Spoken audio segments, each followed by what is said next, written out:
Good evening and welcome. And for those of you who are alumni, welcome back to Eastern Connecticut State University and the 24th E-Club Athletic Hall of Fame induction ceremony. I am Scott Smith, chair of the E-Club Hall of Fame Committee, and on behalf of the committee, I would like to thank you for joining us as we honor and celebrate the history and accomplishments of the Eastern Connecticut Athletics program. Over 180 individuals have been honored by the Hall of Fame Committee through presentation of the Michael A. Atkins Exceptional Service Award, Pioneer Awards, and by induction into the Athletic Hall of Fame. Success, excellence, tradition. These are the words that have come to define the athletic program here at Eastern Connecticut State University. The Hall of Fame was established in 1986 to recognize the achievements and contributions of the dedicated athletes, coaches, and administrators who have made a profound impact on the athletic program here at Eastern Connecticut. Through the support of the university's administration, the Division of Student Affairs, the ECSU Foundation, and the Alumni Association, the Hall of Fame Committee is proud to continue the tradition of excellence by honoring 6 extremely worthy individuals this evening. And now to get the ceremony underway, it is my distinct pleasure to introduce our Mistress of Ceremonies this evening, Eastern Hall of Famer Chris Mock.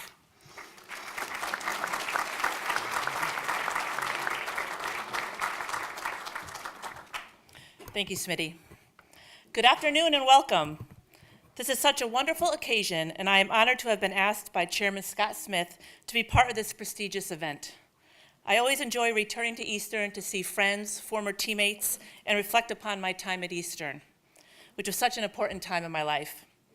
It is also a pleasure to walk around campus or visit the athletic fields and see the athletes who help continue Eastern's tradition of quality sports programs. Just the other day, I was in the sports center, and the men's basketball team was getting ready for their first day of practice, and that brought back a lot of memories. I remember those days, and it was pretty neat.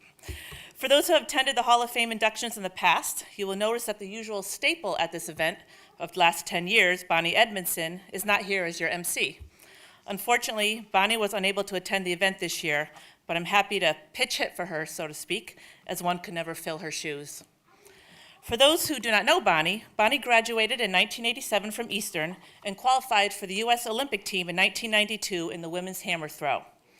But unfortunately, it wasn't recognized as an Olympic sport for the women at the time. She was a passionate advocate for this women's sport to be recognized in the Olympics. All her years of hard work, along with others, paid off. The women's hammer became an Olympic event in the year 2000. In the summer of 2016, Bonnie represented the U.S. at the Olympics in Brazil as a women's track and field throwing events coach. What an incredible honor. I am honored to be part of the ECSU Hall of Fame family with Bonnie, who was inducted in 1996, and I hope you'll all get a chance to meet her in the future, as she is a great role model for this university.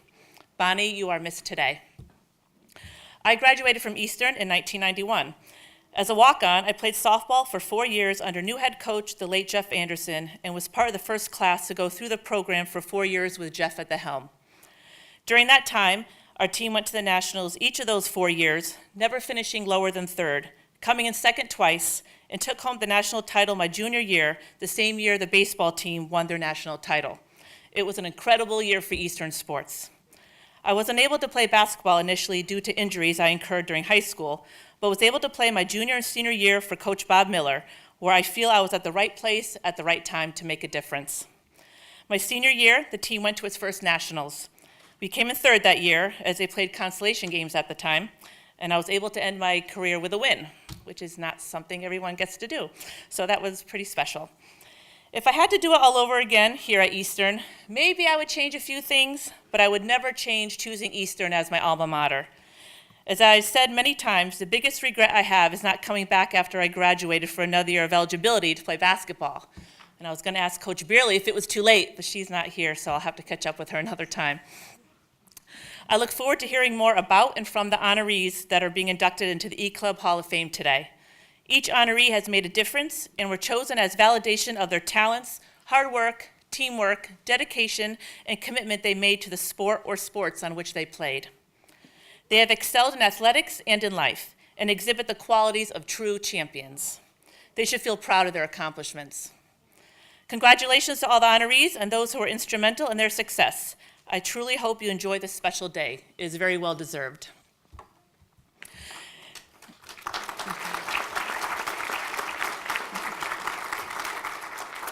As it has become a Hall of Fame tradition, we would now like to introduce the current members of the Hall of Fame, the previous Atkins Exceptional Service Award recipient and previous Pioneer Award recipients who have joined us this evening to take part in our 2017 entrance ceremony. When their name is called, we ask that each individual head to the main entrance and form a corridor to welcome this year's honorees into the Hall of Fame family. Please welcome back previous Atkins Exceptional Service Award recipient, Jim LaMonaco.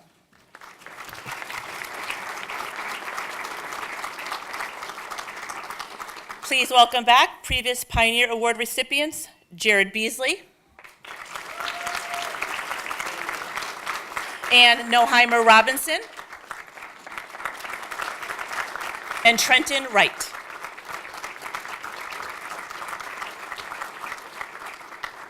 And now please welcome back the following members of the Hall of Fame: Allison Coleman, Joe Funaro, Amy Golis, Stan Harris, Bill Holowati, who is presenting tonight, Lisa Kirk, Denise LaMontagne, Chris, oops, that is I, should I run back and forth? Rich McCarthy, Pat Murphy, Ron Pyrus, John Rubano, Tammy Schondelmeyer, Shannon Sligo, Dan Swichenko, Cynthia Walls Washburn, Clyde Washburn, and David Yo, who is also presenting tonight, as well as John Rubano. I forgot to mention that. Please join me in leading a round of applause for these current Hall of Fame members and past award recipients.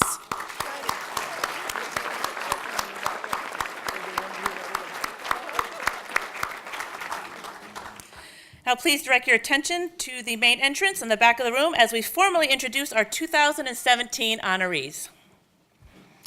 The members of the 2017 induction class and their presenters. Our first inductee, being escorted by Hall of Fame athletic trainer David Yo, Stacy L. Cavanaugh Scofield.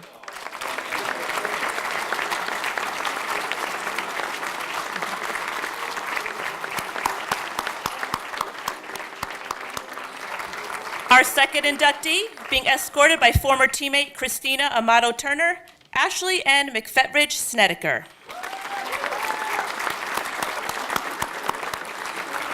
Christina is filling in for Ashley's presenter, women's basketball coach Denise Beerley, who unfortunately could not be with us this afternoon. Our third inductee is Lynn A. Rocheleau, who unfortunately is unable to be with us this afternoon. Lynn will be represented by her presenter and former teammate, yours truly.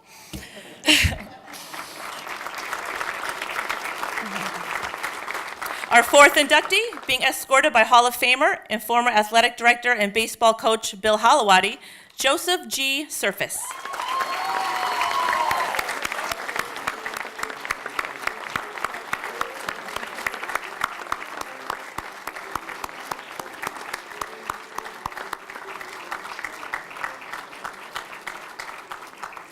Our fifth inductee, being escorted by Hall of Famer and former teammate John Rubano, Edward J. Sheehan.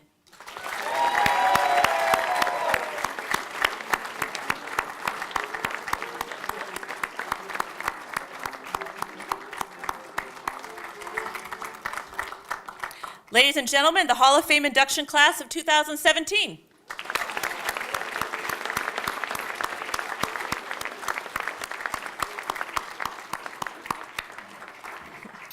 At this time, I would like to acknowledge and thank Mr. Al Morano for his musical entertainment as our official musician of Eastern's Athletic Hall of Fame.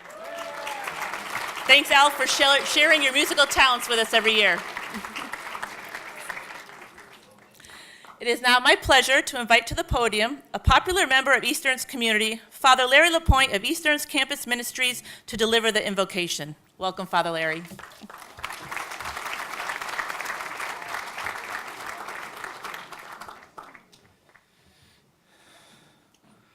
I know this is a day of great exhilaration and great excitement on the campus, but I'm also keenly aware of some losses that have been suffered among family members of our athletics staff.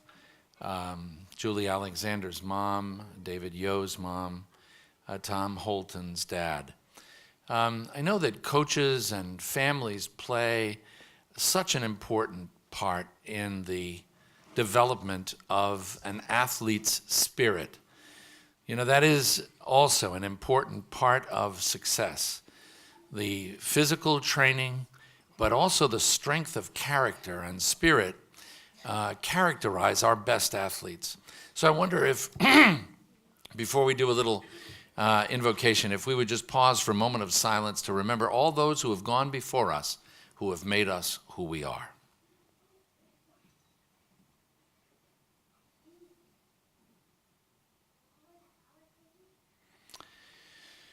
We represent many different religious traditions and philosophical viewpoints, and so it's always difficult to put words, especially spiritually oriented words, to the sentiments in our hearts. There is so much opportunity for confusion and misunderstanding. We find, I think, our common purpose most in silence.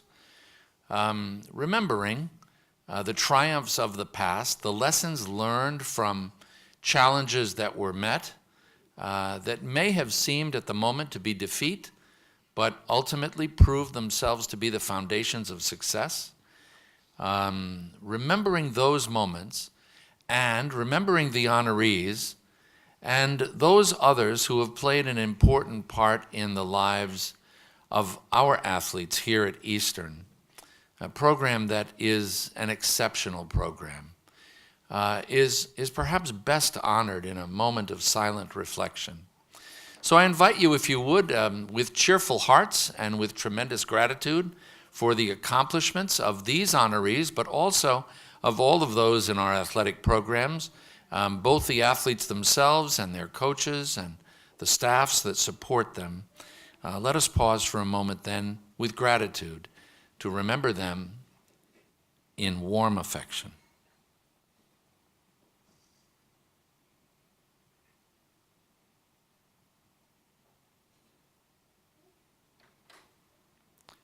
Amen.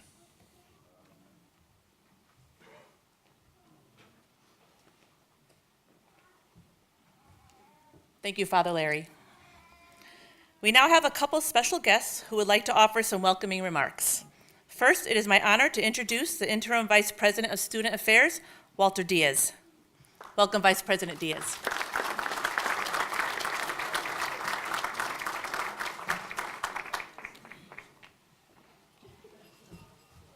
Thank you, Christine. On behalf of Dr. Nunez, who was not able to be with us this evening, on behalf of our faculty, our staff, our students, our alumni, and our coaches, I bring you warmest greetings. I want to thank Lori Runsmeyer, our athletic director, and her team for putting on tonight's wonderful ceremony. In particular, I want to recognize our event chair, Scott Smith, his legal name, we all know him as Smitty, and his colleagues on the Hall of Fame committee for, again, working to select our honorees and coordinating this evening's festivities. I want to thank Father Larry for his thoughtful prayer and for continuing to nurture our spiritual lives on campus. And finally, I want to thank Christine Mock for class of 1991 for pitch hitting in this evening, for serving as Mistress of Ceremonies this evening. We are here tonight to honor and recognize this year's Hall of Fame inductees. I think you will agree with me as you look at the biographies in your program, that while Stacy Cavanaugh Scofield, Ashley McFrederick Snedeker, Lynn Rochelow, Joseph Surface, and Ed Sheehan were outstanding athletes in their individual sports, they brought great honor to the entire Eastern community during their time here. Since graduating, all of our inductees have gone on to successful careers, and today are outstanding citizens in their communities and stalwarts within their own families. These outstanding alumni join an illustrious group. Since 1986, we have inducted 133 members of the Eastern Hall of Fame. Let's give a round of applause, please. I also want to acknowledge Laura Fellows-Butt, who is being honored this evening as the 24th recipient of the Michael A. Atkins Exceptional Service Award. We hold this annual event for many reasons. First and foremost, we want to recognize members of the Eastern family who are outstanding athletes on our campus, alumni who deserve recognition. We also come together to see old friends and reconnect with other members of the Warrior Nation. And when today's students see all of your Hall of Fame plaques in the Sports Center, they are motivated and inspired to work harder on the playing field and off. Even as we are looking back over 21 years of Hall of Fame induction ceremonies at Eastern, I wanted to reflect on the broad impact that our athletic program has on this campus today in 2017. Our students, athletes exemplify excellence on the field and good citizenship off the field. I am convinced great years are yet to come. For the first time, Eastern won the Little East Conference's 2 top honors in 2017, the President's Cup and the Commissioner's Cup in the same year. Let's give them a round of applause. For the 3rd year in a row and the 4th time overall, Eastern has been awarded the LEC President's Cup for overall academic performance during the 2016-17 academic year. In addition, for the first time, Eastern won the Commissioner's Cup, awarded for the most successful athletic program in the conference. In winning our first Commissioner's Cup, Eastern won 5 LEC regular season titles and 1 LEC tournament championship in 2016-17. In the 10 LEC sports that keep regular season standings, 9 Eastern teams finished 4th or higher, and 2 teams went undefeated in LAC regular season play. The Hall of Fame honorees today, as well as the many Hall of Fame members in the audience and other members of the Eastern family present, can think of their own contributions to our local community. That tradition continues. You will see our student athletes at the Penguin Plunge to support the Cavanaugh Soup Kitchen. They can be seen at the Relay for Life on behalf of the American Cancer Society. They show up at the annual Wyndham Swim Meet for Special Olympics. In the case of the men's soccer, they took on a cause, bone marrow transplants for cancer patients, and gained national recognition for their steadfast support. So I say to everyone in this room, Eastern Athletics has a time-honored commitment to excellence that continues to this day and will continue long into the future. Our student athletes are simply the best, on the field, in the classroom, in our local community. I am so very proud of our students today and equally proud of alumni athletes in the room. You have brought great honor to our university, and it is a pleasure to honor you this evening. Thank you and congratulations.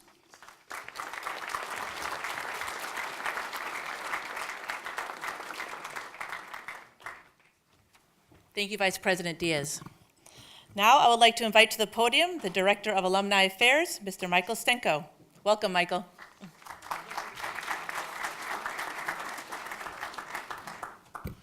Good afternoon, everyone. On behalf of the Office of Alumni Affairs and the Alumni Association and the Office of Institutional Advancement, I want to welcome all of our alumni who have gathered here this afternoon. This is one of the largest alumni events we have all year. But as I was thinking about Father Larry's remarks, I hold special gratitude for the relationship that we have with the Division of Athletics. Not every institution works, these two offices work so well together, and ours do. And we work together to support our student athletes and to support our alumni. So I welcome all of our alumni who are here today. We're so happy to have you back. I offer congratulations to all of the award recipients, the Hall of Fame inductees. We are so proud of you. We're so proud of what you've accomplished. But for all of you who are here, whether you're Hall of Fame members or inductees or teammates, you've all been leaders. You've all stepped up on the playing field, on the court, and you've been leaders to your peers. You've been leaders among the people that you interact with, both here at Eastern and as you've gone on to your own careers.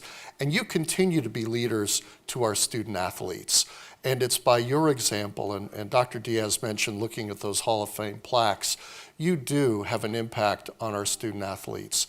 So for those of you who continue to support our student athletes, those of you who stay in contact with the coaches, who offer your support, your encouragement, those of you who come back to cheer for our student athletes whenever you can, those of you who support our athletic programs financially through your donations, we thank you for that, because it's continuing to show your leadership every day that really, truly just solidify you're part of the Eastern family and the impact that you can have for generations to come. And we're so grateful and thankful to have you here. So again, welcome back.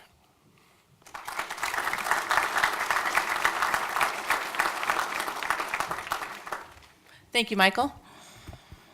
Before we begin the celebration of our honorees this evening, we would like to recognize and showcase a very special group of individuals. Through the generosity of the ECSU Foundation and institutional advancement, the Hall of Fame is able to offer the head coach of each athletic team the opportunity to select one student athlete to represent their program here at the induction ceremony. The spirit of the Hall of Fame is to recognize extraordinary accomplishments of outstanding role models. It is about paving the way for others and cultivating opportunities for our future student leaders. We are so pleased you are here to represent your respective teammates. At this time, I would like to introduce these current student athletes and ask them to stand and remain standing as I call your name to be recognized. Baseball, Jordan Muchin. Men's basketball, Carlos Gonzalez. Women's basketball, Kelly Reardon. Men's cross country, Cooper Goslin. Women's cross country, Cassandra Banks. Field hockey, Stephanie Hogan. Men's lacrosse, Chris Gorman. Women's lacrosse, Allie Wiley. Women's soccer, Mackenzie Raimondo. Softball, Callie Duthry. Swimming, Bridget Furlong. Men's track and field, Nick Afragola. Women's track and field, Savannah Johnson. Volleyball, Michelle Valier. And for men's soccer, they have an away match at UMass Boston this afternoon, so they were unable to send a representative. Ladies and gentlemen, let's give a round of applause for our current student athletes.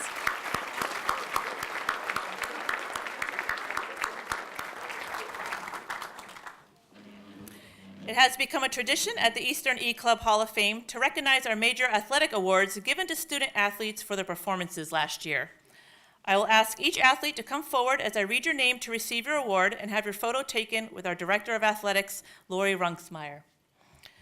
Individual Sport Athlete of the Year, John Boisette, Men's Indoor and Outdoor Track and Field.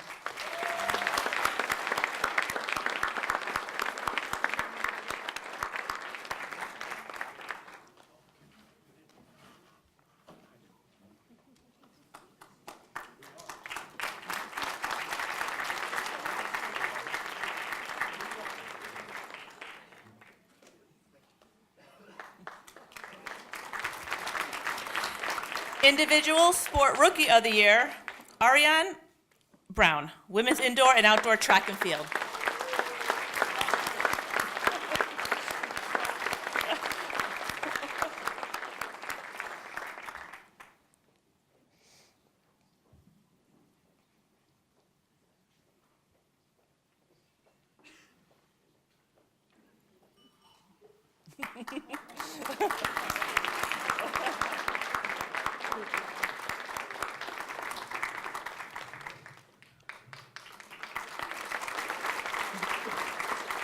Men's team sport co-athlete of the year, Hugh Lindo, basketball.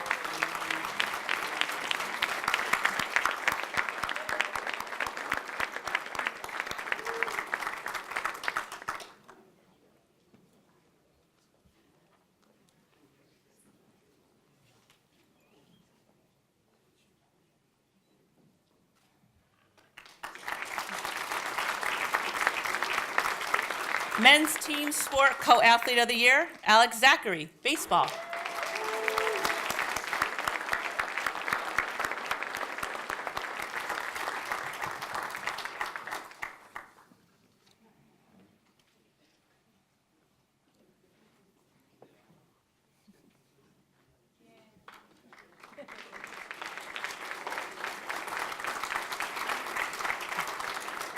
Men's team sport rookie of the year, Carlos Gonzalez, basketball.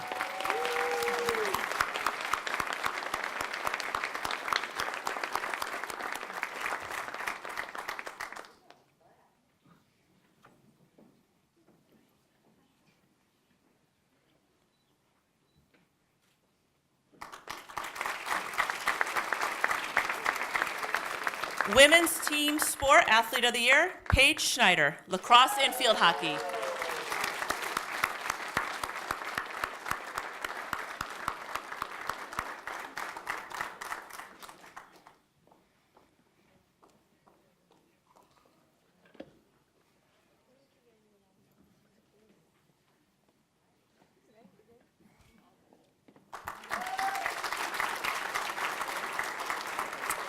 And women's team sport rookie of the year, Maya Villard, basketball.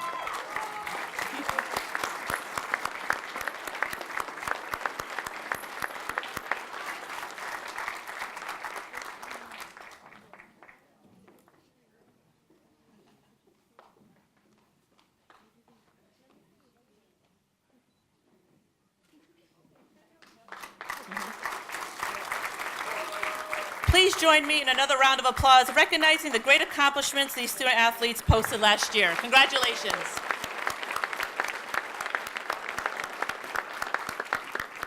Thank you, Lori. At this time, it is my pleasure to invite back to the podium the chair of the Athletic Hall of Fame, Mr. Scott Smith, to present the prestigious Michael A. Atkins Exceptional Service Award.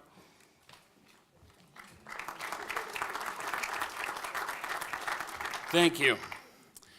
Some of the most important components that have gone into creating the foundation and tradition of excellence that is the Eastern Athletic Program have been the people who have given their time and talents in ways that may go unnoticed to the casual observer.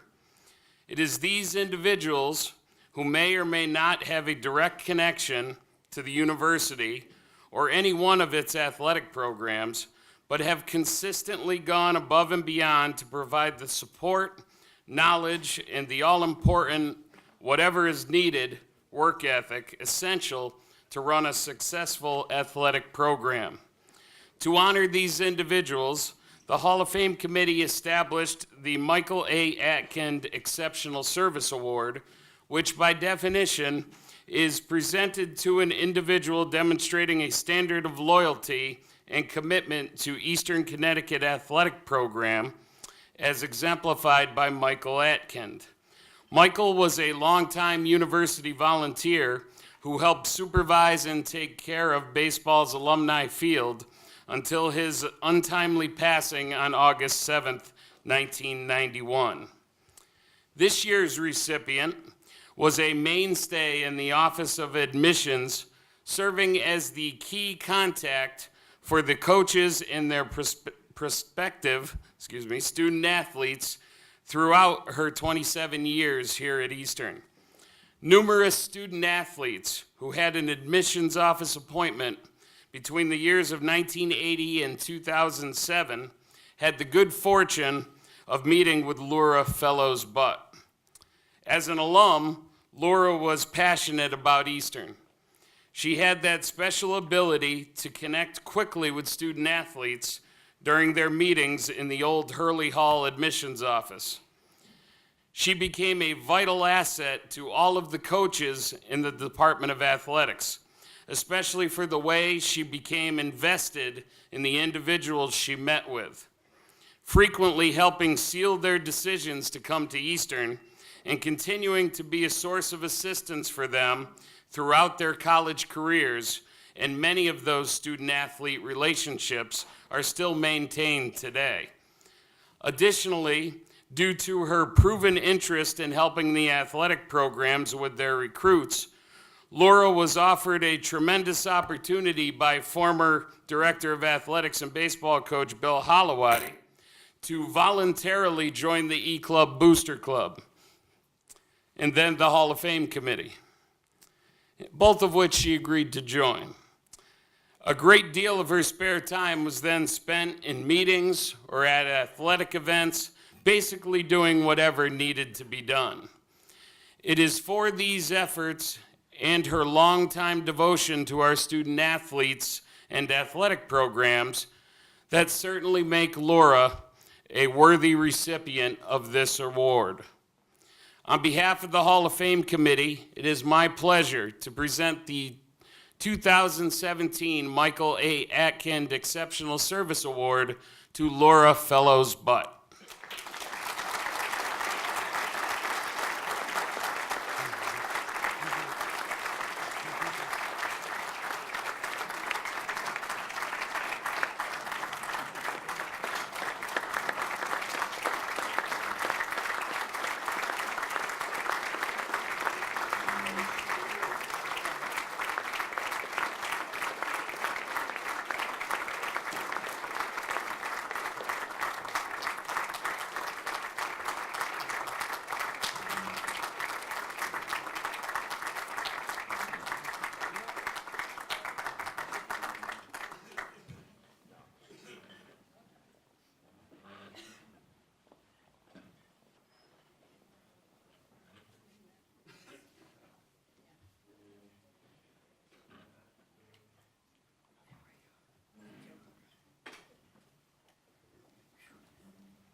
You can't understand from my heart how wonderful it feels to be back here today.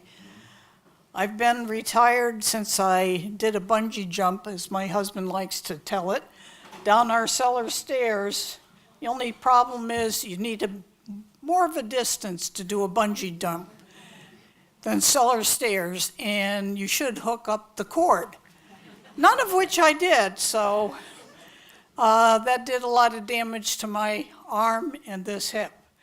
Consequently, I'm a damaged goods, but he's stuck by me for 57 years, my wonderful husband.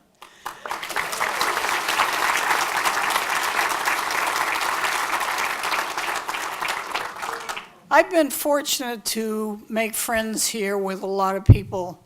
Dr. Yo and his wife have been key components to my family. Mrs. Yo taught some of my grandchildren. She's a wonderful teacher. She's retired now, and I feel sorry for those who missed her after she retired. I'm glad my children had a chance to be with you. I worked with Rick McCarthy, and I can remember Rick having all of his recruits come in, and once in a while, somebody would show up at the door who hadn't called him and told him in advance. And Rick was trying to be 3 people at once. He was trying to be in admissions, be on the field training his team, and when somebody showed up, meet with them. Occasionally, he'd ask me to interview the person, and he'd give me some key questions after he looked over their transcript, and we made a good team in admissions. One of the things that I enjoyed in working with the Hall of Fame committee is their teamwork. They have always demonstrated to me how important teamwork is. And once again, I find that it's very important for the students who are here. If you're alumni, you want to talk about your experience here to young people. If I see somebody who's young and they're telling me they're looking at the state colleges, I right away jump in and start telling them about Eastern. And I can go way back, because when I was 8 years old, my mother and my grandmother would come over here and take summer extension courses. My mother was an alumni of the school before it was called the State College. But she got her degree here. She took classes again after graduating from here at Columbia University in New York City. And she started a real run of the Fontaine Fellows family going to Eastern. Not being just myself, but some of my cousins. I'm the oldest one left in that group. I thank everybody on the Hall of Fame because I know how hard they work looking at each athlete, and our hearts are filled with joy. We want to be able to bring more of you in. And the next time the state starts talking about budgets, if they mention building something, we need a new athletic building. So let's all push these guys to get an athletic building for Eastern. Thank you.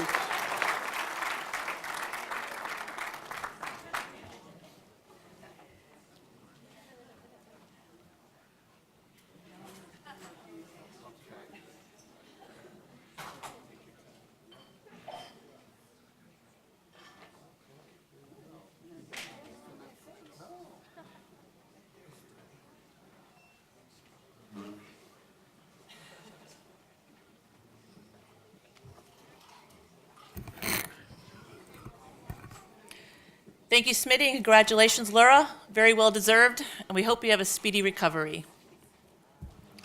Ladies and gentlemen, it is now time to begin the presentation of the 2017 Eastern Connecticut State University E-Club Athletic Hall of Fame inductees.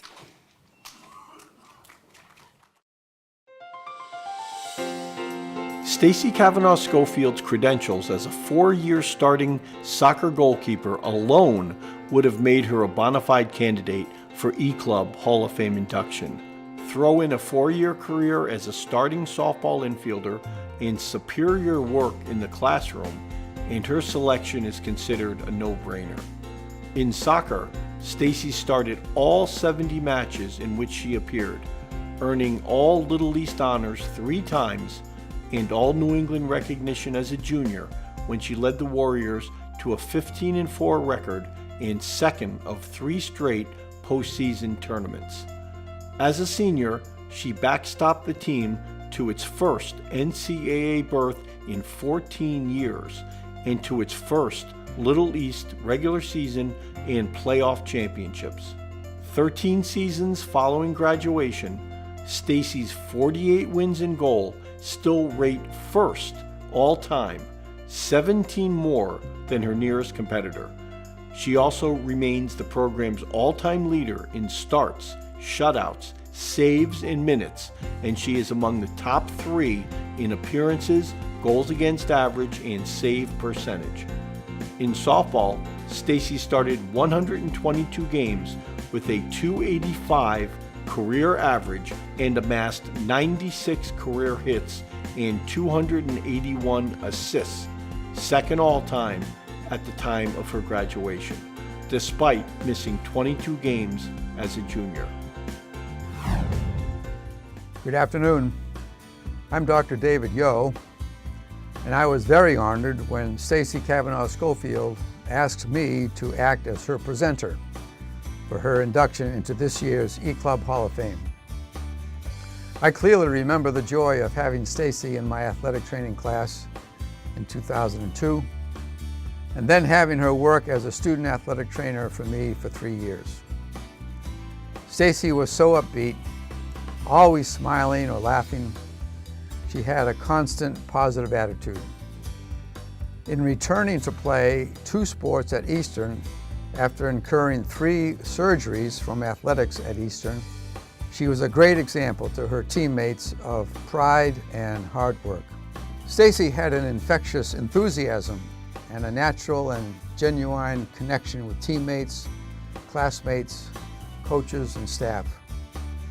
She had a real drive and a strong passion for achievement and excellence, both in academics and in athletics, qualities that you just can't teach. In my 26 years as Eastern's head athletic trainer, Stacy was the only student to combine working as a student athletic trainer with competing in 2 sports, because both realms are so demanding of time and talent. A member of the honors program, Stacy excelled in the classroom and on the soccer and softball fields. Academically, she earned Eastern Scholar Athlete Awards in every season of eligibility. Athletically, she was a 4-year starter at third base in softball and a 4-year starter in goal in soccer. In softball, she graduated as the all-time assist leader among third basemen, and in soccer was a 3-time all-conference pick, all-region selection as a junior, and a 2-time team captain. At the time of her graduation, she held all of the program's career goalkeeper records. Since graduating, Stacy has accomplished so much that has showcased her immense talent. For 10 years, she has served as a head high school athletic trainer. She has also taught athletic training majors at Quinnipiac University. She ran her own strength and conditioning camp. She worked as a personal trainer, and she played semi-pro women's football. I said football. Stacy is currently pursuing a career in nursing, which will allow her to spend more time with her newborn son. She will continue to be a blessing because it was never about her. She cares for others. She has a concern for others and is humble in reaching out to pick people up. Our Hall of Fame recognizes the very elite athlete, the best of the best, so to speak. I have been on the Hall of Fame committee for 23 of the 24 induction classes. Stacy is indeed very worthy of Hall of Fame distinction. We had 2 senior goalies in 1998, Stacy Girton and Kim Bridge, and they were both graduating, so certainly we were looking for a goalkeeper to fill that spot the following season, and she fit right in perfectly. Every soccer program in the country is looking for a goalkeeper that can, make a big save, control the game, be that difference maker, and we felt that Stacy was that person right away. When I arrived and I saw Stacy Schofield play her junior year and senior year for me, I thought we had a great athlete, someone who was going to give it everything she had. She dove for balls, whether she was in practice or in a game. She never changed her level of play from games or practices, and she was a dynamic third base person, one of I think the best that we've had. Well, she ended up being captain for 2 years from the women's soccer program, but she was already a natural leader, meaning she was full of self-confidence. She was very vocal. She didn't mind telling a kid what to do and when they had to do it, and that started right away. Stacy ended up batting fourth for us and getting those clutch hits when we needed them, and she wanted to be in that limelight, and she wanted to thrive under pressure, and that's what she did for us. When you're looking at players on the field, you're certainly looking at certain positions, goalkeeper being one of them, that you want to be a leader on the field, meaning on the field, vocal, athletic, a difference maker that can make a big save in a 1-0 game, but also off the field, which Stacy did well too, academically and socially. I don't think she reached her full potential because she didn't play fall ball and because there was a transition of coaches at the time. And so if we would have had her freshman and sophomore year and really given her the tools to be great, she could have been an All-American. As a student athlete at Eastern, I knew Stacy was destined for success. She had a tremendous passion and enthusiasm for everything she did. A passion for understanding facilitated diffusion in 328, active insufficiency in 329, and substrate utilization in 413.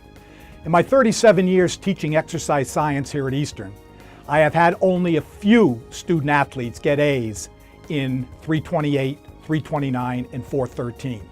I have had only one two-sport student athlete do so, Stacy Schofield.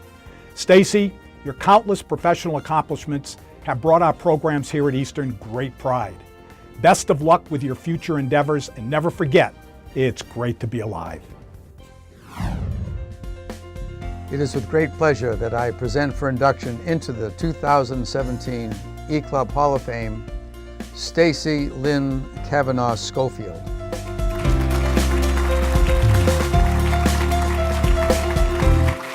It is now my pleasure to call to the podium Hall of Fame inductee Stacy L. Cavanaugh Schofield and her presenter, Hall of Famer David Yo.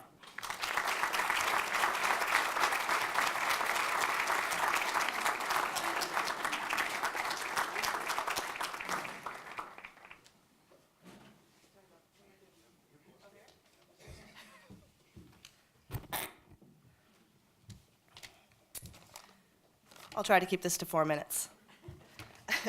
Hello, I would like to thank Dr. Yo for being my presenter for this Hall of Fame induction ceremony. You were a pivotal part of my 5 years at Eastern, and you got me through some pretty significant injuries, each time making me stronger and more prepared than I was before. That was a great walk down memory lane. It is an honor to be here with all of you. This is truly one of my proudest moments. After receiving that phone call from Smitty, Scott Smith, telling me that I had been selected as a member of the class of 2017 Eastern Connecticut State University E-Club Hall of Fame, I felt a wave of excitement run through me. Sports. I fell in love with them so long ago. They have given me so much. They have taught me so much. The highs, the lows, the cheers of triumph, the tears of sadness, the compassion, the thrill, the heartache. They are a large part of who I was and who I still am.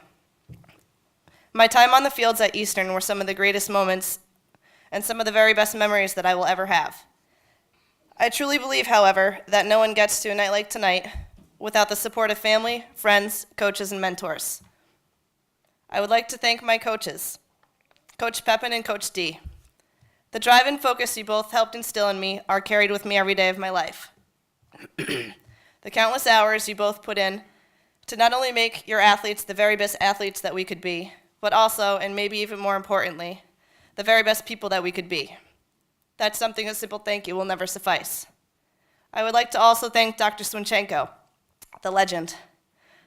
I consider you one of the most influential teachers I've ever had for a few different reasons. I've never been so scared, and I'm talking sheer terror, like I was when I first sat down in the front row of your class with my 55 million sheets of paper, my old school tape recorder with one of those little mini cassette tapes in it, and my 2,300 pencils. I knew that I could definitely not miss a single word that you were about to say, because everything that you were about to say was extremely important. That feeling and learning how to deal with it prepared me for my athletic contests in a way. Maybe it was the door that would fling open and the statement, "It's great to be alive, gang," that would follow. Maybe it was the fact that you made us learn and be engaged every single moment, every single class, for the entire length of class, no lapses. That translated to the field as well, so for those things, I thank you. You have all made this moment a special one, but most of all, I would like to thank my parents. I said I wasn't going to cry, so I'm not going to. You were the first ones that I called when I heard that I was being inducted tonight. I couldn't help but think that you were a huge part of this accomplishment. You were always there. It didn't matter where the game was, what the weather was like. You were just there, sitting on those bleachers, smiling from ear to ear, and ready for another sports battle to begin. As I look back on it now, it was during those moments that I realized just how lucky I truly was. Without your support, I don't think that sports would have made quite an impact as what they did. So thank you, Mom and Dad, for being in those bleachers, for giving me an insanely competitive attitude, for traveling from field to field, home or away, every single game. I'm grateful beyond words. Lastly, I would like to thank Eastern Connecticut State University. To become great at a sport, it takes a lot of hard work, dedication, and commitment by an individual. This recognition is not only a tribute to the individual athlete, but also a tribute to a school that pushes its student athletes to achieve that greatness both on the field and in the classroom. Without the classroom, there would never have been that field. In closing, life is all about what you put into it. Sports are the building blocks for the attitudes that I developed. The most important of those attitudes were the attitudes that the more passionate you are about what you do, the harder you will work. And the harder that you work at something, the more successful you will become. Passion will breed success. I will never forget those extraordinary memories that we built together as a lasting legacy. Thank you. This moment was a very special one. Go Warriors.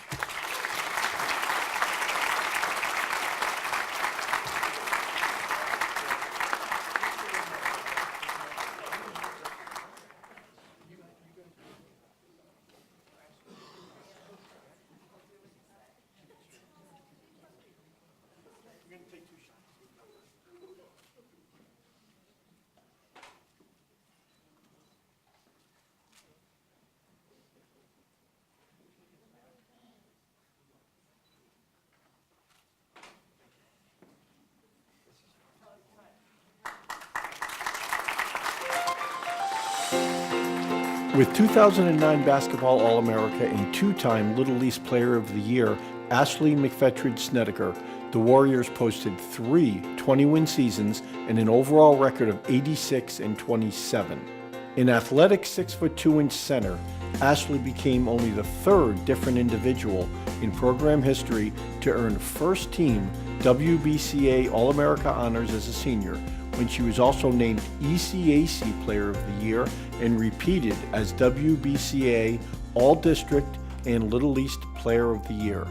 As a junior, Ashley averaged over 15 points and 8 rebounds, blocked 46 shots, and shot 53% from the floor, and was named tournament MVP in leading the Warriors to their first Little East title in 12 years. 8 years after graduation, Ashley still ranks 5th in program history in points with 1,364, and among the top 6 in virtually every other major statistical category, including 2nd in blocks, 3rd in field goal percentage, and 6th in total rebounds. It is my pleasure to be speaking on behalf of Ashley McFetridge Snedeker. I knew that Ashley was special when I recruited her out of Canton High School almost 13 years ago. There was never a doubt in my mind that we needed Ashley at Eastern to advance our program. And Ashley and her classmates were instrumental in making Eastern women's basketball stay relevant at a regional level. I am forever grateful to her for all she did to enhance the tradition of Eastern women's basketball. Ashley was a part of a special class, which included Christina Amato Turner, Kate Burnett, and Nikki Morey. Those 4 made up quite the group. We had so many fun times on and off the court. Although we won many games during Ashley's 4 years, it was the relationships, team trips, bus rides, team dinners, and yes, practices that we all experienced together that made up many wonderful memories. Ashley worked very hard, was extremely coachable, and was a pressure player, and was a winner in every sense of the word. The thing that stands out to me the most is that she played with such heart and toughness, qualities that might have been lost on others. Although Ashley often played with injuries throughout her career, she never complained. She just kept on playing. I always used to call Ashley Big Ol' Ashley. Some of her teammates did not seem to understand that you cannot teach height. And I would often remind them to quit trying to shoot over her. I always felt that Ashley and I were a great fit. She was one of the best post players we've ever had, and she made everyone around her better, including myself. And that is the ultimate compliment for any athlete. Everyone on the team wanted to play with Ashley. Ashley was a tremendous player on both ends of the floor, but most intimidating by blocking shots on the defensive end. Certainly, she never saw a shot she did not want to block. As a freshman, her love of shot blocking got her into foul trouble, and also in trouble with me, as I'm not a fan of blocking shots. I usually designate certain players that are allowed to block shots, And of course, dog coach Beerley, she ended up being one of them. Ashley set the tone for all the teams on which she played, especially as a junior and senior, when she had the best 2-year span of any player I've ever coached. One of her goals that we talked about was for her to become an All-America player. I was so happy for her when she put the work in and accomplished it. Ashley comes from a great family. Today is a time to celebrate Keith and Cindy's daughter, and also for me to thank her family and friends for supporting her decision to attend Eastern those many years ago. Congratulations, Ashley. The entire program is proud of you. It was truly my honor to have been your coach and to see all you have accomplished during your time at Eastern and after graduation. All the Hall of Fames, all the professional and personal successes, you deserve it. I met Ashley McFetridge my first day of college. We were actually both in the same dorm, the smallest dorm on campus, Winthrop. I walked past her room and I saw a basketball sitting on the bed, and I guess you could say the connection went from there. I obviously poked my head in and asked if she was going to be on the basketball team, and she was. So we were connected from day one. I definitely think that Ashley held herself back. Being that person that did not want to be in the spotlight and the limelight, she wanted to make everyone else around her better, so therefore it wasn't always on her. I'm not 6'2", so I don't know how that feels, and I'm sure she's felt that before and maybe was uncomfortable with it. So being on the basketball court, it's noticeable, so let's try to make everyone else better, and I think we worked hard as a coaching staff to really make sure that she understood that we needed her to stand out and to dominate.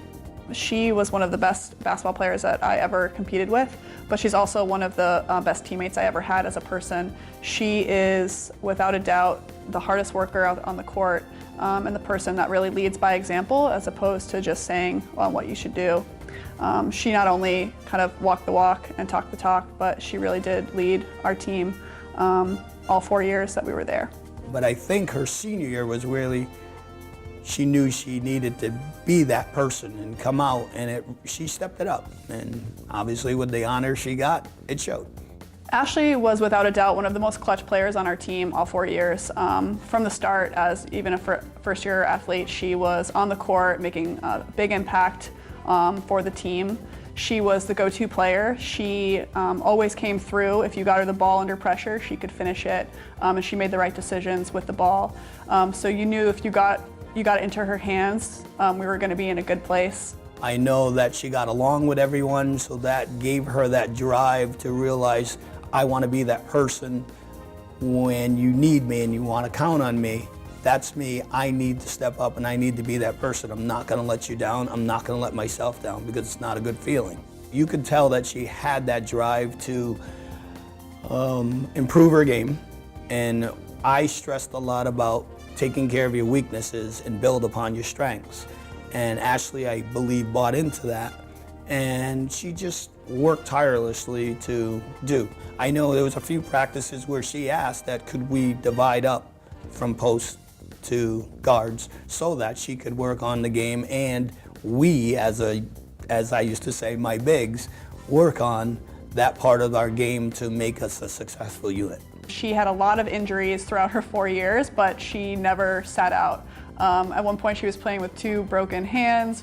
She had back injuries, hip, but she never would sit out. She was always the first one to step up and be on the court for our team. She was a leader in that way. She just really worked hard on working on her drop step, which made her bigger. She used to play what I called small.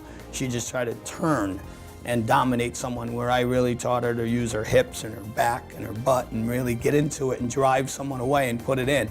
And I think when she got it on that low block, it was basically, I'm scoring, you're not there. And I remember those terms I used to use with her all the time. They're not there. They cannot stop you. No one's going to stop you. And they didn't. At this time, it gives me great pleasure to present as a 2017 inductee into the E-Club Hall of Fame, Ashley McFetridge Snedeker.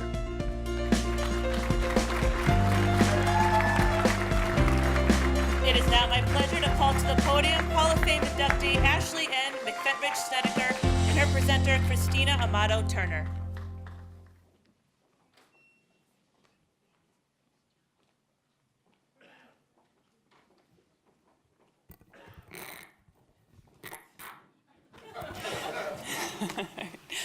Thank you. I am deeply honored by this induction. Thank you to Coach Beerley, the E-Club Hall of Fame Committee, Smitty, Bullitt, and to all who have made this day possible. Congratulations to this year's inductees and all who have come before us here tonight. Your hard work has paved the way for others to have an opportunity to represent Eastern. When I reflect on my time at Eastern, I am grateful for so many things. The feeling of family in the halls of the Sports Center, the small classes with professors who invest in their students, and of course the student athletes, whose sheer love for the sport propels their desire to succeed. Everything I learned from being a student athlete for Eastern, as a teammate on the women's basketball team, has been with me every single day since my time here. I didn't get into sports so that one day I may be standing where I am right now. Growing up, I was tall, gangly, insecure, insensitive. I was also taller than every boy and girl I grew up with, so I could literally never blend in, even when that's all I wanted. So thankfully, my parents encouraged me to participate in sports at a very young age, and I was hooked. Team sports quickly became my comfort blanket. My height started working to my advantage. I could intimidate my opponents just by stepping off the school bus. For this and for so many reasons is why all kids should have the opportunity to play sports. They build character. They allow you to learn things about yourself and how to work hard with others toward a common goal. Aristotle said, "The whole is greater than the sum of its parts." This honor would mean nothing if it weren't for my teammates, so I share this honor with every one of them. Throughout my college career, individual stats were never my motivation. I didn't work hard for validation, for accolades, or for awards. I worked hard for my teammates and my coaches, because I knew that if I did my job, it would help our team succeed, whether that be on the court or in the classroom. I never, as Coach Harris said, never wanted to be the person to let down my teammates. That is where all my motivation came from, and this is carried over into my professional life. That is why this moment is so much bigger than me. This moment is for my teammates, for the women's basketball program, for the coaches. It's for all the women who did it before me and those that will come after. To Coach Beerley, thank you for making my decision to come to Eastern one of the best decisions I've made in my life. Yes, you helped me improve my physical ability, but what was more important, you helped me strengthen my mental ability. Coach Beerley is great at what she does because of the lasting impact she has on her players. She makes them better athletes and people. Eastern is lucky to have her, as is every female student athlete that has the opportunity to play for her. I'd also like to thank Coach Stan Harris, who came to the program at a crucial time and quickly became a close ally of mine. He was another figure of support on the sideline. He helped to further develop my game in the post, taught me how to play better situational basketball, and knew exactly what I needed to hear and when I needed to hear it. Thank you for your dedication to our team. In this world, we stand on the shoulders of those who support us, who sacrifice for us, who make us want to be a better person. The next people I want to thank have done this for me and continue to do so every day, and I'm very grateful. I was fortunate to meet Christina on my very first day at Eastern. Her dad spotted me in the hallway of Winthrop during freshman move-in and said something to the sort of, "Hey, Christy, she's tall. Maybe she's gonna play basketball." I can never hide. So, people that met us figured we grew up together, have been best friends our entire life. That is the power of this friendship. I can honestly say I would not be where I am today if she weren't my friend and teammate.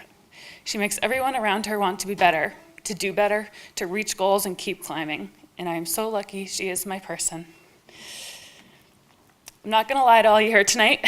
One of the many reasons I was excited to go away to college was at the prospect of hopefully, finally meeting a man that was taller than me. Little did I know that I would find in John exactly what I needed in a partner. So John, thank you for being my biggest cheerleader, for going to every game you could, for making me want to work hard every day, and for always proving to me you're the best teammate I could have in this life. Lastly, to my parents, my brothers, Danny and Steven, my extended family and my friends, thank you for being my biggest fans, for supporting me along the way and going to games near and far. It's cliche, but it will be impossible for me to properly articulate the gratitude I have for my parents. And I'm gonna keep this brief so I don't cry even more, because Christina probably has money in the fact that there's gonna be tears.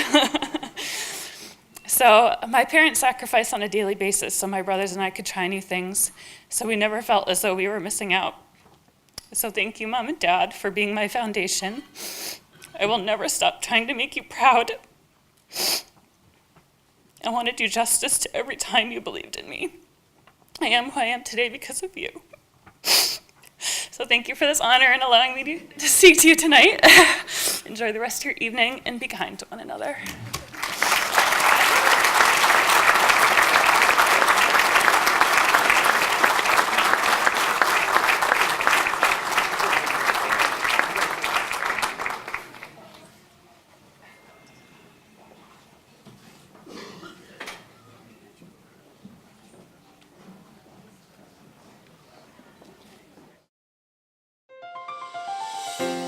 The first of the two most dominant two-way softball players in program history, Lynn Rochelow was named All-America in each season of her 3-year career, amassing legendary numbers as both a power hitter and power pitcher in the glory years of the 1980s.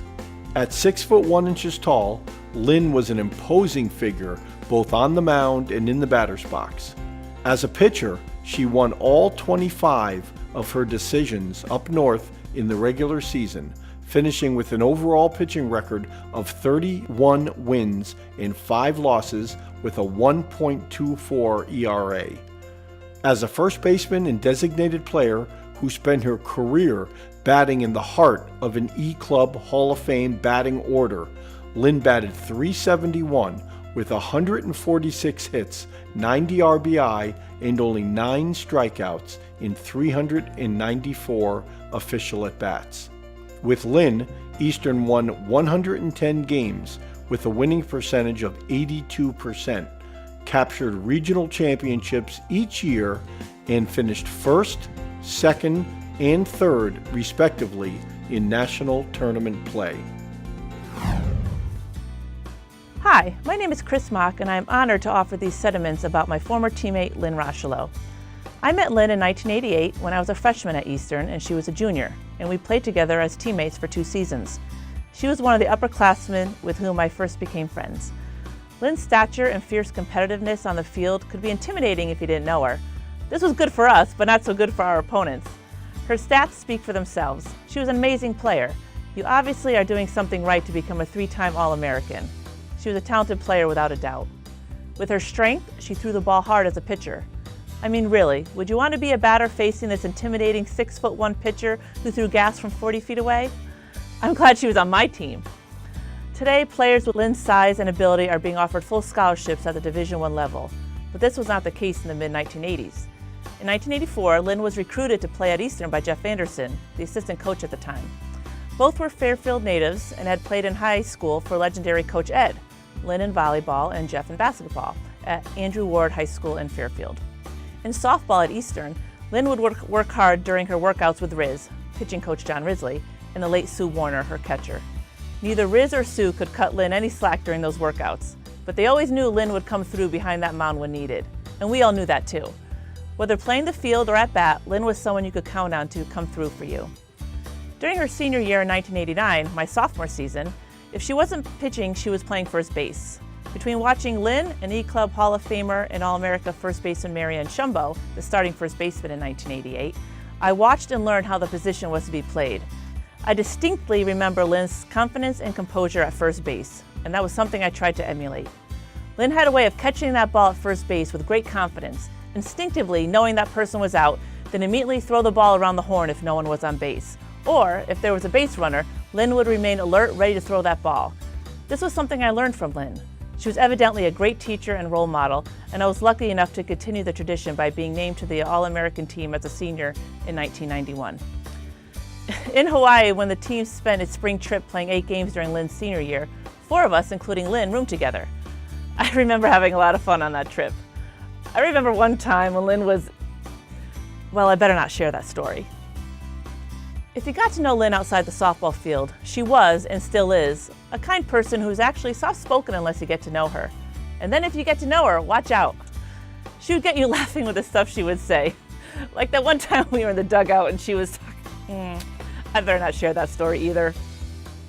I am proud to call Lynn a teammate and a friend. She was one of my favorites when we played softball together, and thank goodness she didn't come back for her extra year of eligibility after she graduated so I could finally play first base. But seriously, I'm really happy for Lynn to receive this honor, as well as being inducted into the Connecticut Softball Hall of Fame earlier this year. It is so well deserving. Lynn and I were teammates, 1985. I was a senior, she was a freshman. She was very talented, very imposing player. As a catcher at 6'1", I don't really remember anybody trying to steal on her. And tough, she was the only catcher I ever knew that never played with shin guards on. She said they got in the way. As a teammate, Lynn was a fierce competitor. She would do anything for the team, whether she was pitching or catching, playing first. She was just going to go after it and give it everything she had. Lynn was very influential in my posture. I stood as tall as I possibly could to get as close to eye contact as I could and not be the shrinking coach intimidated by a ball player. So I remember standing on bases when we had our discussions. So she'd be on the ground and I'd be almost eyeball to eyeball. Once in a while there was a giggle down the end of the bench and she was usually in the middle of it. And fortunately, she wasn't one of the blowing out my eardrums. And I appreciated her quiet approach to the game. So I didn't really know how tough she was until during the Nationals when she got her jaw broken during pregame warm-up. I found out later that she didn't want to be sedated when they wired her mouth shut because she wanted to get back to the field as quick as possible and support her teammates.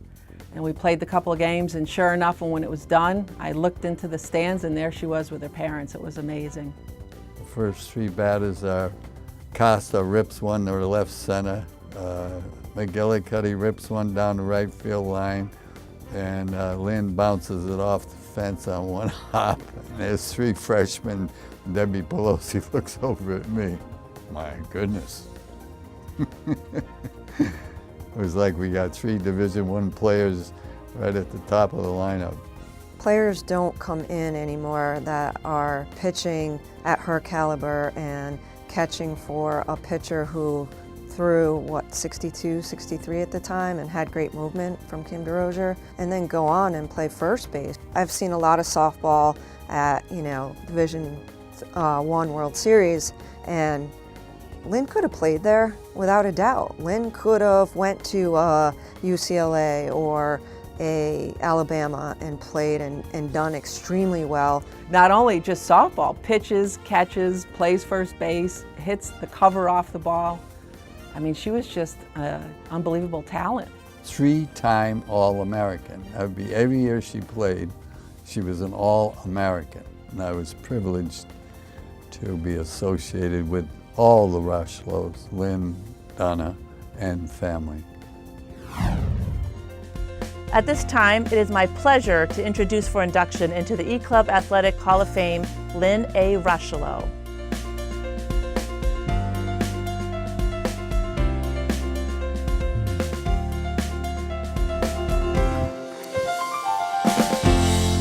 I was asked by Lynn Rushlow to be a presenter for today's induction, and am truly honored to have been asked. Lynn lives on the West Coast and isn't just a hop, skip, and a jump away, a little phrase the coaches like to say. Unfortunately, Lynn was unable to make the cross-country trip due to a conflict in her work schedule and the recent passing of her father. This is truly a huge honor, and I know if Lynn could have been here, she certainly wouldn't have. So, Lynn, you are missed today. Lynn has put together an acceptance speech, which I will now share on her behalf. First, I would like to start off by thanking the selection committee for considering my nomination to be inducted into the Eastern Connecticut Hall of Fame. At this time, I would also like to congratulate the other honorees for their accomplishments as well. When I received the call from Scott Smith informing me that I was selected to be inducted, I was truly honored. To be recognized for all the years of hard work and determination makes this award so incredibly special. During my time at Eastern, I met some incredible individuals who taught me so much about the game of softball. Not just the physical aspect, but also the psychological piece that has never been instilled in me until meeting this unique coaching staff. Clyde Washburn will always remain in my mind as one of the most unique coaches I had ever had the honor to play for. He was a firm believer that each player had to earn their position and that nothing was ever to be assumed. No matter if you were a freshman or senior, you had to earn your spot on the field and maintain that intensity or you would just be replaced. So in Clyde's eyes, there were no freshmen, there were no seniors, only players. I remember my freshman year playing in the regional finals and getting ready to step into the batter's box when Coach called a timeout and summoned me to talk with him. He looked me in the eyes and said, 2 outs with runners in scoring position. This is a tough spot for a freshman. I looked into Coach's eyes and replied, but I'm not a freshman. I stepped into the batter's box, swung at the first pitch, and sent it over the fence to win the game and advance to the Nationals. This psychology obviously worked for the players at Eastern, or we never would have brought home the national title. During my years at Eastern, there were several other staff members that also instilled this philosophy into each of us. Jeff Anderson was such a vital role in my career at Eastern. He always had a way of knowing what to say at just the right time. Many days, Jeff would stay late after practice to work one-on-one with me in areas that needed improving. I'm sure that Jeff is smiling down on me right now, knowing that all of my hard work paid off with his help. Coach John Risley was someone I worked closely with each day. He taught me so many new mechanics of pitching and also helped me to improve my catching skills. He did not believe in shin guards, and believe me when I say I still have the dead spots in my shins to prove it. I never had the opportunity to work closely with Dick Grenier, but he always had a way of lifting my spirits during a game or practice when I was struggling. This coaching staff always had a way of keeping practices challenging and always striving to reach our full potential. I always enjoyed watching other teams' expressions when they watched us warm up. We used to do this imaginary warm-up on the field without using a softball. Outfield coaches would pretend to be hitting fly balls to the outfielders, while the infield coach simultaneously hit ground balls to the infield. Players would make dazzling diving catches without using a ball, and our opponents would just watch completely confused. It was always entertaining to watch for both of us and our fans. People always asked me, why do you guys not use a ball? And I would respond by saying, just another unique idea developed by our coaching staff. Many creative ideas are what made Eastern softball such a strong name in Division III women's softball. During my time at Eastern, I played with some of the most amazing athletes, which made our team that much more successful. Many players came to Eastern thinking that they would play the position they played throughout high school, but that wasn't always the case. Infielders were asked to fill positions in the outfield, and there were many other changes, but everyone always rose to the occasion.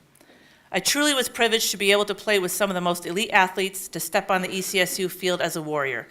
Once a warrior, always a warrior.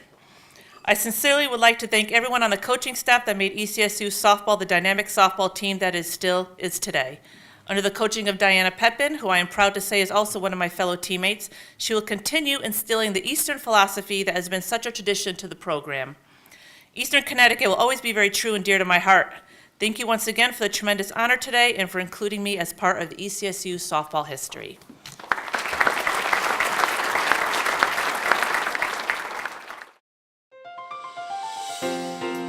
Joey Surface parlayed meticulous preparation, pinpoint control, a devastating slider, and vicious competitiveness into a Hall of Fame pitching career unmatched by any Eastern pitcher in the last 40 years.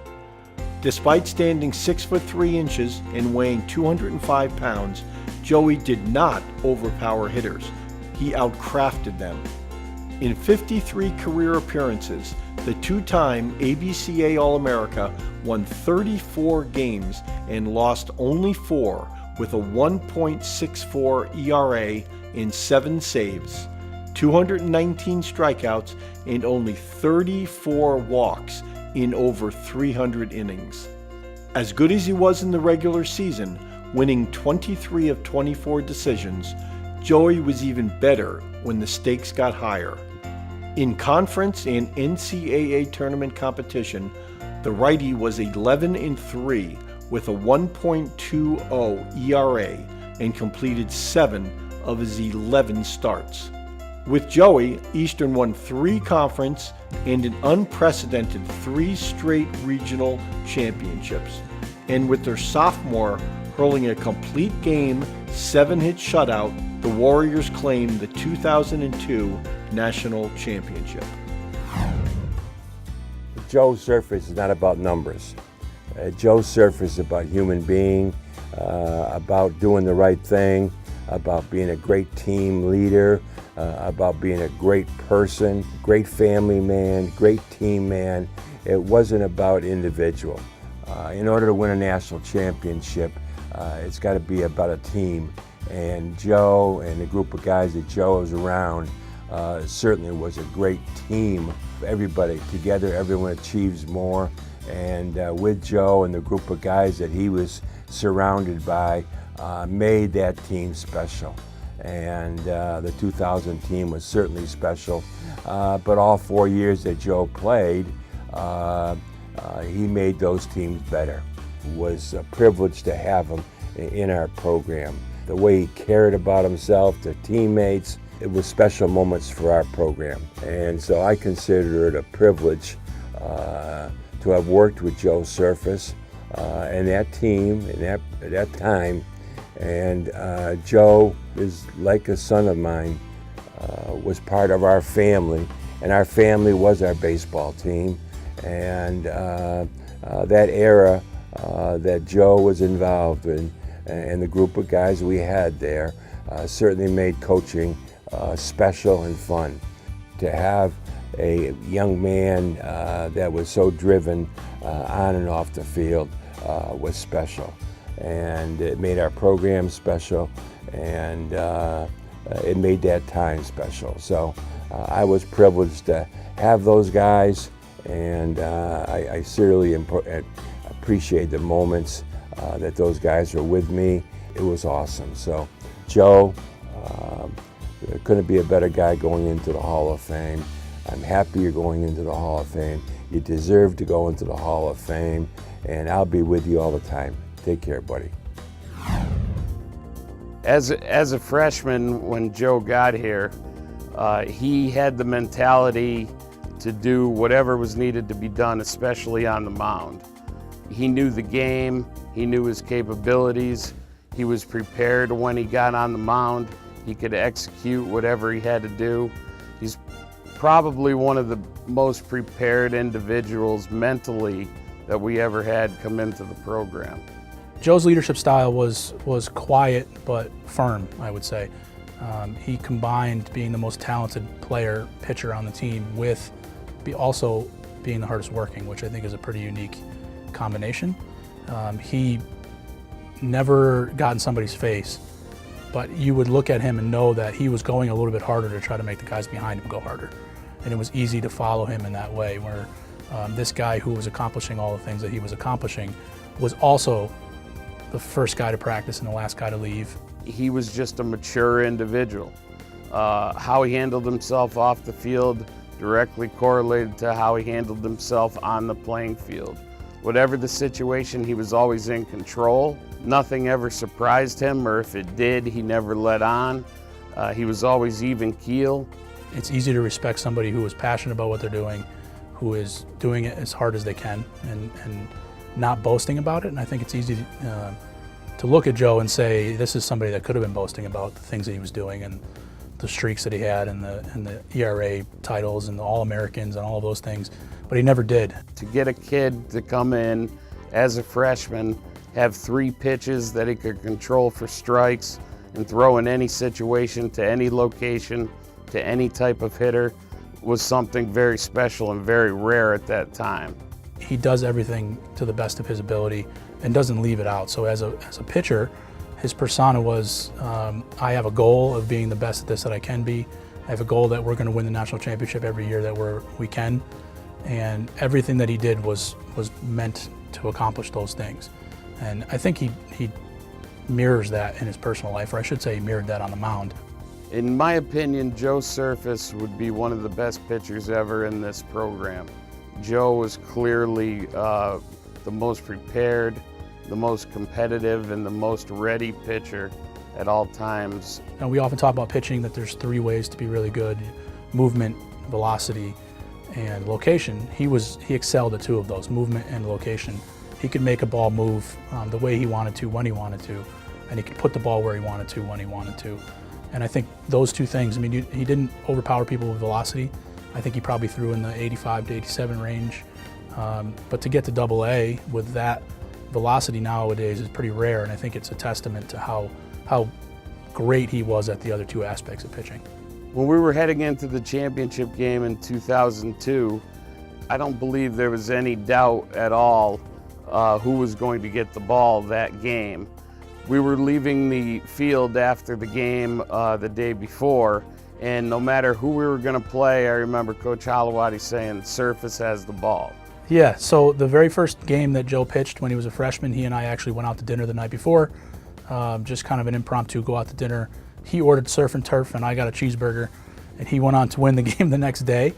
And of course, baseball players being superstitious, we started doing that before every time he pitched. And in his career, I believe he lost 4 games. 2 of them on relief, 2 of them as a starter. The only 2 that he lost as a starter in his entire career, we had not eaten dinner the night before. At this time, it's my privilege to present Joe Surface into the ECSU Hall of Fame, and a special young man. Thanks, Joe.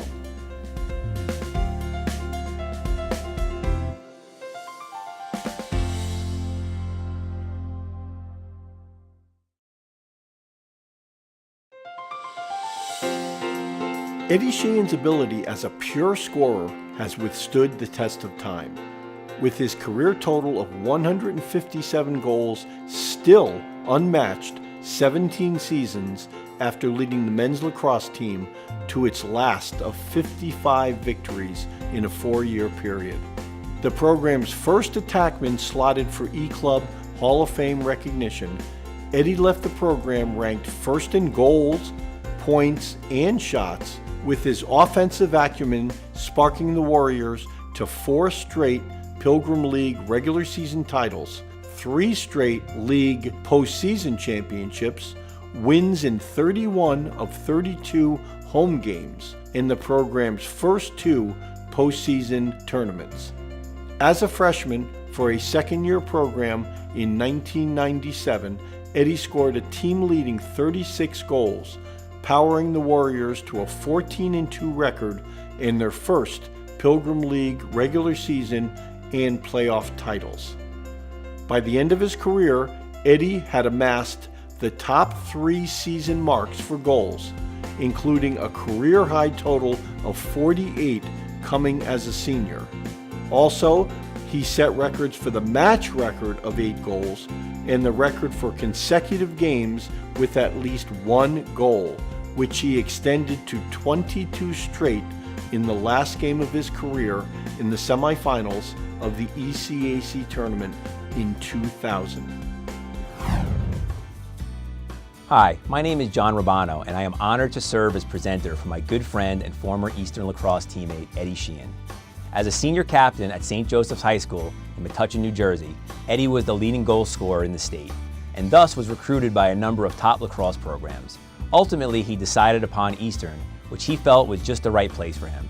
It was the same feeling that many of us had and which guided us to Willimantic. As an elite recruit in head coach Rick McCarthy's fall 1996 freshman cast of characters, it was no surprise that a leading scorer in a strong lacrosse state like New Jersey went on to become the most prolific scorer in Eastern history. Eddie was a gamer who always delivered when it mattered. Come game day, when the chips were on the table, he would deliver, and deliver he did, scoring a record 157 goals in his 4-year career and becoming the first player to reach 200 career points. When I first met Eddie, we realized a few things. He was the kid from New Jersey, and I was the kid from Long Island. His father was a firefighter, my father was a firefighter. He was easygoing, and I was OCD. He was a finisher, and I was a distributor. We also came to realize that we were both team players. We quickly had a brotherly connection, roomed together for all 4 years, and we were each other's yin and yang both on and off the field. Eddie was the complete lacrosse player, fast, big, and strong with great stick skills and instincts. He knew where and when to be on the field and could finish with a highly skilled shooting ability. Most great players only check a few of the boxes, but Eddie checked all of them. Eddie's parents, Charlene and Ed, instilled in Eddie and his siblings, Kerry and Michael, a strong sense of family. Luckily, my teammates and I became a part of the Sheehan family and remain a part of that family today. Eddie's family embraces and serves its community. Eddie's father is a retired decorated fire captain, and his uncles and cousins are both active and retired policemen, firefighters, and Marines. Eddie's kid brother Mikey is an active Marine. The founding fathers of the Eastern lacrosse program also built a tradition of team, family first. This was familiar territory for Eddie, who quickly became a key ingredient and a glue in that tradition. As he did on the lacrosse field, Eddie's ability to rise to a moment has continued to shine in his life today. Currently, he is a 12-year veteran of the New York City Police Department, active lieutenant with the local fire department, and a tremendous family member and friend to so many. And a proud husband to his wife Rebecca and father to their 3 children, Harrison, Reagan, and Gunnar. As for Coach McCarthy's cast of characters, I would be remiss if I did not take a moment to discuss this group. This cast of characters are still a bunch of characters, no doubt, but in the great funny family sense with a bonded legacy. On behalf of the Founding Fathers, we thank Coach McCarthy for assembling this group and bringing us to Eastern. Imagine the formula for Eddie during his experience at Eastern. He was the game day go-to guy, complete player, leader on a team with a strong family mindset, and playing the oldest sport in America with a tradition founded on family culture. After you stop imagining, you get the all-time leading scorer in Eastern history, a proud son, brother, husband, and father of 3, family member, friend, policeman, fireman, lacrosse player, teammate. You get Eddie Sheehan. What's great about Eddie Sheehan's induction today is that we get to celebrate everything Eddie stands for. For our program, the priorities are family first, studies, academic success second, and team third, and everything else way behind that. And he was really in that mold. He's a very family-oriented kid. If you look at Eddie, first thing I think about is a big teddy bear. Every time I see him, I want to smile, I want to give him a big hug, and he's always been that from the first time that I've ever seen him. But I think his contributions to the family feeling of the team were very great. He appreciated that. He blended well with the older club players that had established the program and with the other high-level players that came in. And so he was really a main fixture in that group dynamic. He was a killer. He was a finisher, and he would step on that field and he'd be ready to go. He wanted to win. I really enjoyed my time playing with him, but even more than that, I enjoyed my time being around him. For some reason, he always excelled especially against the NESCAC teams, really excelled against Wesleyan, a huge thorn in their side. But I would say overall, he was a kid who could deliver against the better competition. I wouldn't say he did it quietly, because as the game went on, he was always in the right place, and whether we were putting someone away or whether we were pulling out a win, it always seemed to be Eddie. Some people say work harder or work smarter. I think of Eddie working smarter. He knew where to be at the right time. Plus, when we needed something, we went to Eddie. I think a lot about him and Romano, John Romano, and how they worked together, and they were like the perfect team. He was always exceptional in terms of being able to score. And he was not a guy that had to have the ball. He was not a guy that was going to take the ball and run over in the corner and tell everybody else to clear out. He knew how to get himself open, and then when he got his chance, he put it in. When he got on the field, he was the one scoring the goals. In the drills, he was the one always in the right place at the right time. And I was impressed with him. I was really impressed with him early. And I think, when we started playing these games out of fall ball and we were in spring, what I remember about him is when we were in really competitive games, he would become more boisterous. He would become more of a leader, that he wanted the ball. And, when he got the ball, he finished. He had a lot of poise around the goal, and he accepted and embraced that role. And he was probably among the best I ever coached in that role. At this time, it gives me great pleasure to introduce for induction into the E-Club Hall of Fame, Edward J. Sheehan.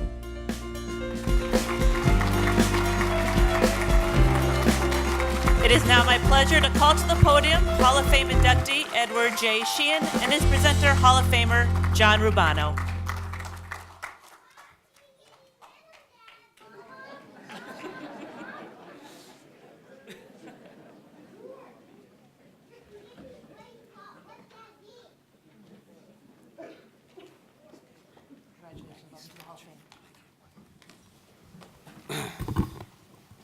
Good evening, ladies and gentlemen. Thank you for the welcoming applause. I would like to start by congratulating my fellow inductees this evening. Receiving an accolade with such prestige is truly a humbling honor. I want to thank the induction committee and the university for receiving us in this fashion, most notably Mr. Scott Smith and Mr. Bob Bullet Malta. Thank you for your help and patience in preparation. I first got this call from Smitty. I did a double in the city, and I was on the train right out, and I At first, I'm like, Scott Smith, why is he calling me? I thought I left my laundry in the cage. And, yeah. I was like, wow, it's pretty old laundry. It might be wet. So, my family can't go without notice. Mom and Dad, your love and support throughout my athletic endeavors is a large reason I was able to prosper. Thank you. I love you both very much. My beautiful wife, Rebecca, my loving children, Harrison, Reagan, and Gunnar. Your unconditional love makes every day better than the last. I love you with all my heart. My brother and sister, whose loving competition drove me to be, well, better than both of them. So, yeah, just kidding. I love you. My nieces and nephews that are here in attendance tonight, thank you for making the trip. Having come to Eastern, a 17-year-old boy from New Jersey who originally was going to another school, I just came here to become a man. And my time here at Eastern was collectively the greatest experience a young man can endure. Playing with some of the greatest friends and teammates a guy could ask for, from nights on Spring Street in Prospect to the balmy midwinter skies of southern Australia. I wouldn't change it for the world. We truly have special bonds which most teams don't duplicate. Coach McCarthy, I've had the opportunity throughout life to play for some truly great men. I can honestly say you've made the most profound impact on my life. Both on and off the field, you taught us to treat others with respect and pride, and ultimately making us ambassadors to the game of lacrosse. Your presence here this evening truly depicts the commitment that you've made to each one of us. Thank you, sir, for making the trip up from Florida. We love you. John Romano, thank you for presenting to me this evening. From the moment we met, I was extremely happy we never actually had to share the same room, at Eastern because of his OCD. More like a brother rather than a friend. Your drive and focus on the field was truly an inspiration. I would have to ask Bullet how many of your 100 assists here at Eastern actually went to me, but I'm sure it was more than a few. All right.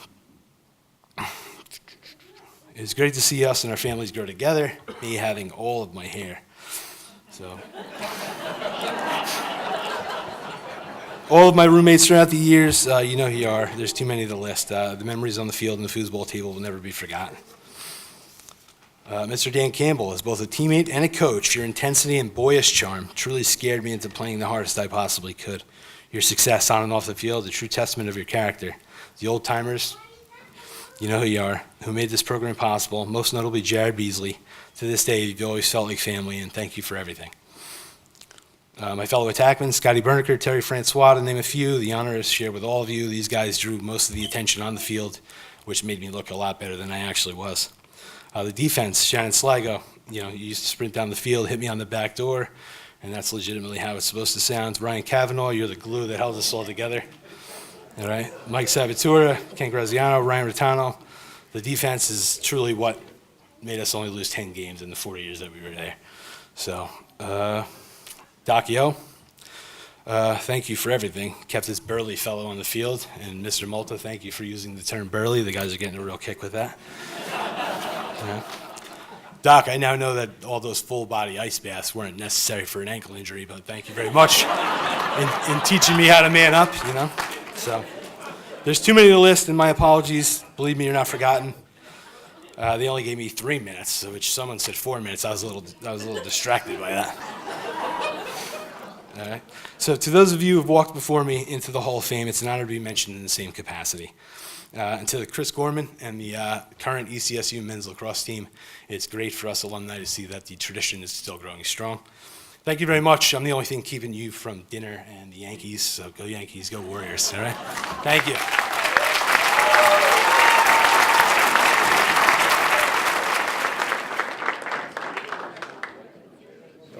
I understand that I really am the only thing standing between you and dinner, so I will keep this short.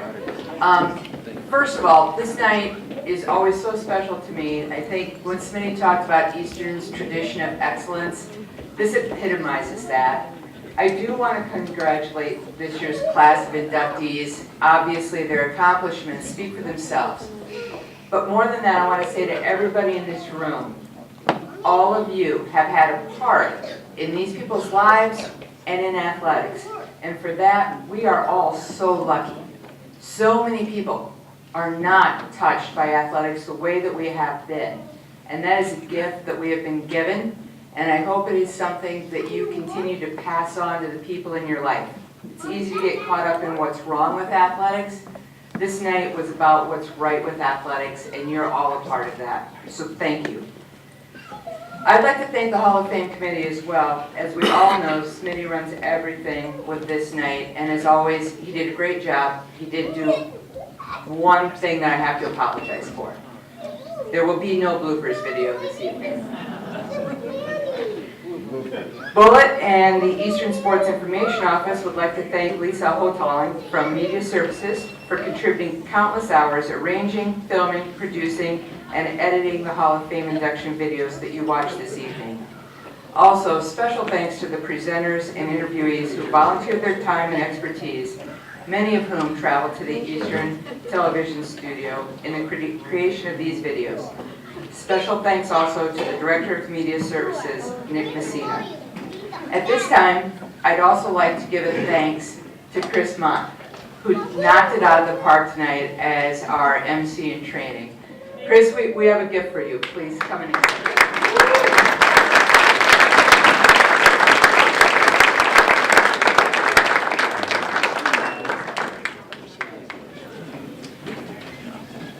I'd also be remiss if I didn't tell this room about a couple of campaigns that we have in progress for Hall of Famers.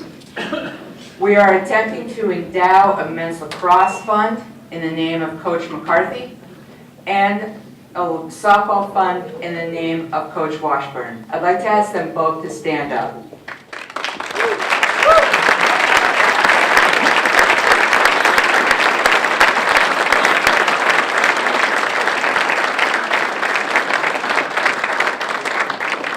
If all goes the way we have it planned, we'll have a couple of fields named by the end of this year. I hope so. Finally, hey, there's buffet dinner. Anybody hungry? Go help yourselves. Thank you. Have a great night. Enjoy.